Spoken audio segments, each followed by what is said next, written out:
Deep within the hearts and minds of the Jewish people is implanted the story of the Exodus, when God took them from slavery in Egypt under Pharaoh's rule and led them out to the Promised Land. We know that it was an arduous journey, one that took 40 years, one that took great patience, and through which there was much hardship. But one of those stories of the Exodus is a prefiguring of the feast that we celebrate today, that of Corpus Christi. It is when the people were hungry and they had nothing to eat. They were grumbling against Moses for having brought them into the desert. And God promised that he would not forget his people.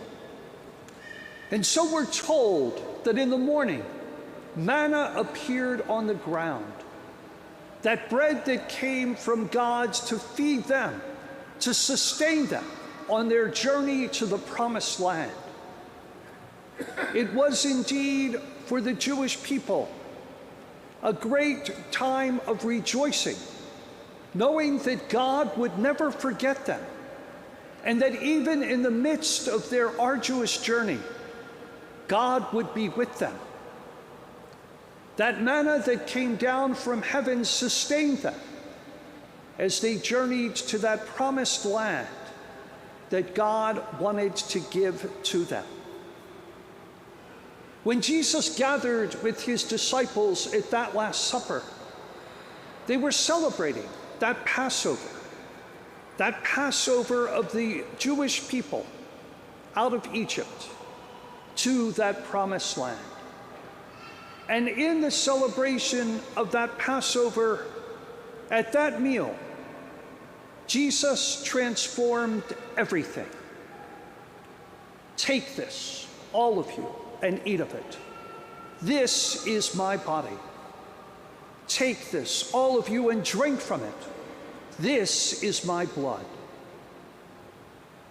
The disciples probably were stunned by Jesus' words, for they could not fully comprehend what he was saying to them.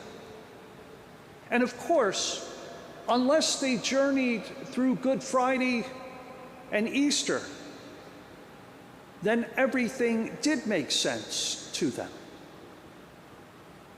What we celebrate here on this feast of Corpus Christi, the solemnity of the body and blood of Christ, is the fact that God still feeds us, his people.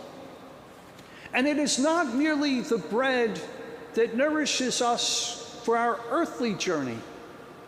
It is the bread that nourishes us on our spiritual journey, not to a physical place called the Promised Land, but the Promised Land of heaven.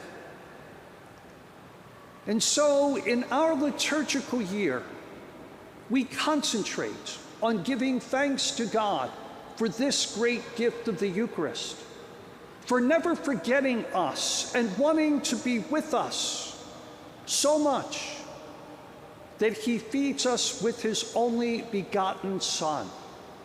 We receive divinity in our humanity so that we can be transformed one day into that place of heaven where divinity reigns through all.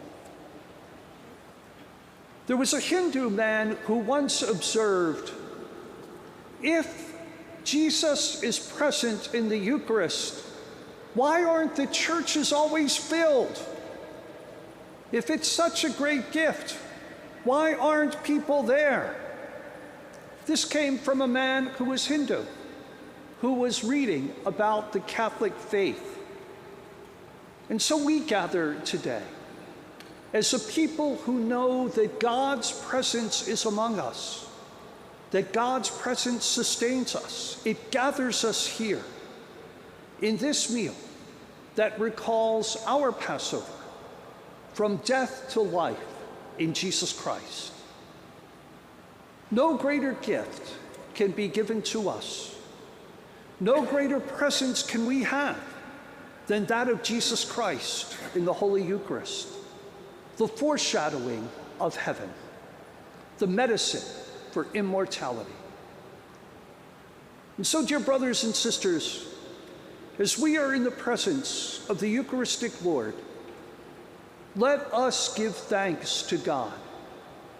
Let us realize the great gift that has been given to us, that has been bestowed upon us on our journey here on earth, so that we may find that promised land of heaven. No greater gift is given than the gift of immortality. No greater gift is given than that of being united with God forever. May what we celebrate here on earth in the Eucharist be for us a foreshadowing of that presence of God forever in heaven. May the Eucharist nourish and sustain us and help us on our earthly journey, so that being united to God through his beloved Son in the Eucharist, we may always hunger for that bread of life, for that presence of God that is all in all.